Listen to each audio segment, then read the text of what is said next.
Sa 2025 season, may 3 player ang listed na 7-3. Ito yung mga player na merong regular contract. Si Wembanyama, Zach Edey at si Bol Bol. Si Kristaps Porzingis kasi listed na 7-2. So ito yung matatangkad na player para sa 2025 season.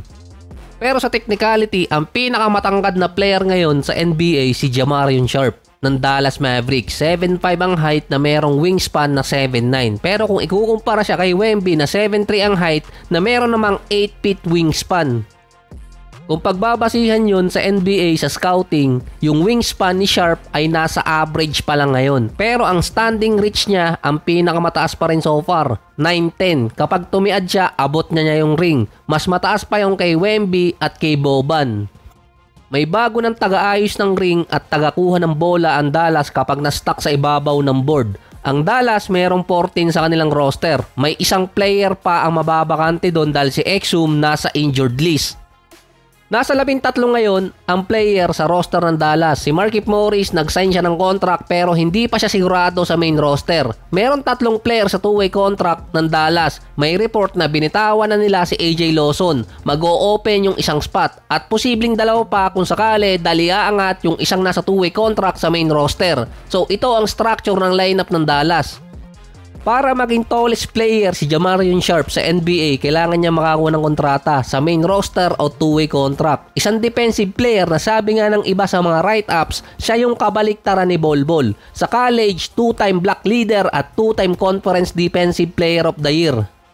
May player na dati na nauna na halos katulad ni Jamarion Sharp. 2009 draft, si Hassim Thabeet na 7'3 center ng Memphis. Halos kaparehas niya yung katawan kung paano gumalaw yung accolades na defensive player sa college, kaya naging second overall. Hindi nga lang alam kung magiging kaparehas ni Sharp si Thabeet dahil magkaiba sila ng selection at magkaiba din ng era.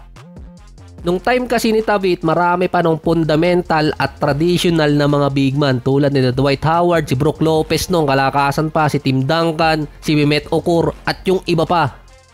Si Jamarion Sharp, big time defensive player sa college katulad din ni Hassim Thabeet dati. Meron siyang career average na 7.7 rebounds at 4 blocks per game. Mas mataas pa yung career average niya or kahit single season niya kumpara kay Dereck Lively sa college na merong 5 points, 5 rebounds at 2 blocks per game. Pero si Lively ngayon nasa foundation ng franchise ng Dallas. Mostly ang scoring niya around the rim at questionable din ang mid-range at jump shot. Pero sa mobility, mabilis gumalaw para sa 7'5 player si Sharp. Mabilis din bumaba sa kabila ng court na iiba din yung defensive posture kapag nakatalo na.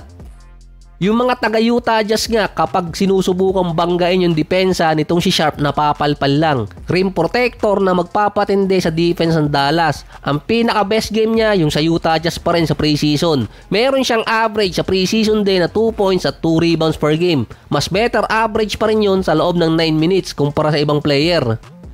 Based naman kay Jason Kidd, namimili pa sila ng ilalagay sa final roster, nakadepende pa rin naman sa decision ng management. Sila kasi yung magdi-decide at yung coach magbibigay ng recommendation. 2 lang yung naiisip niyang ilagay sa ngayon so far. Ito na naman, pahirapan na naman sa pangalan. Si Jason Gortmat, 6'2 na guard na meron 12 points, 2 rebounds, 2 assists at 53% sa 3-point area, naka 2-way contract din.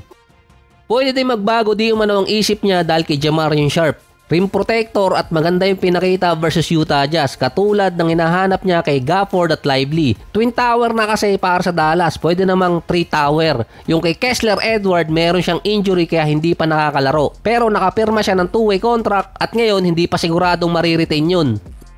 Kahit si Sharp ang tallest player ngayon in technicality, hindi pa siya sigurado makakakuha ng spot sa Dallas dahil malalim yung lineup na pwedeng pamilian. So far, mas malaki pa ang chance ng shortest player ngayon na si Kawamura na makasecure kahit 2-way contract kumpara kay Jamarion Sharp. Naiisa lang naman yung natitira sa Dallas.